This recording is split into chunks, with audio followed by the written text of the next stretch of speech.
Top quality और consistent performance के लिए सिर्फ सिल्वर पंप्स। टॉप क्वालिटी और कंसिस्टेंट परफॉर्मेंस के लिए सिर्फ सिल्वर पंप्स, नाम याद रखना।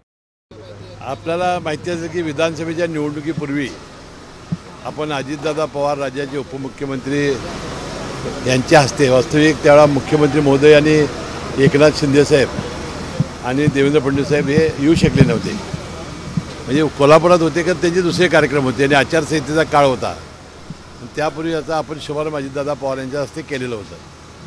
हे 600 जनरल बेड, 250 सुपर स्पेशालिटी आणि 250 कॅन्सर बेडचं हॉस्पिटल आहे। म्हणून इतकं मोठं हॉस्पिटल हे पहिल्यांदाच कोल्हापूरमध्ये होतं, याचा आनंद या विभागाचा मंत्री म्हणून मला निश्चितच आहे।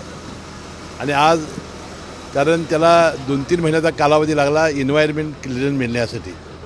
सर्वोच्च न्यायालयानं या एन्व्हायरमेंट क्लिअरन्सशिवाय काम चालू करायचे असे आदेश दिल्यामुळं थोडंसं 5-6 महिने गेले आणि आज पहिला स्लॅबचा शुभारंभ जिल्ह्याचे पालकमंत्री आपले प्रकाशराव आंबेडकर साहेब यांच्या हस्ते झालेला आहे आणि त्यानंतर आपण CPR काम करणार आहोत। मला आनंद अशासाठी आहे की हॉस्पिटल पूर्ण झाल्यानंतर कॅन्सर, सुपर स्पेशालिटी आणि जनरल की CPR नंतर सर्वात मोठं हॉस्पिटल हे असेल आणि आपल्या जिल्ह्यातील लोकांना मुंबई पुन्हा यासाठी उपचारासाठी जायला लागू नये ही इतकी चांगली व्यवस्था आम्ही करीन। प्रत्येकाच्या आयुष्यातलं एक स्वप्न असतं व्हावं, हे तुमच्या हातून खूप मोठं झालं असं हे माझं स्वप्न होतं की बाबा हे विभाग माझ्याकडे आला, कारण कोल्हापूरमध्ये CPR हॉस्पिटलनंतर कारण गोरगरिबांनी सामान्य माणसं ही सरकारी हॉस्पिटलमध्ये जात असतात, मग ते आमच्या शासकीय वैद्यकीय असेल किंवा सार्वजनिक आरोग्य विभागाच्या, आणि त्यांची सेवा चांगली करणं हे काम तर आपल्याला करावं लागेल।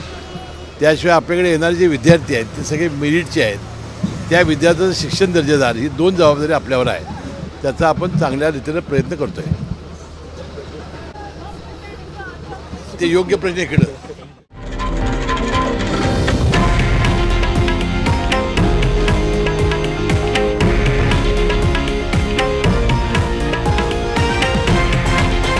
हे आहे देशातील नंबर 1 न्यूज नेटवर्क आणि आपण पाहत आहात TV9 मराठी, एकमेव।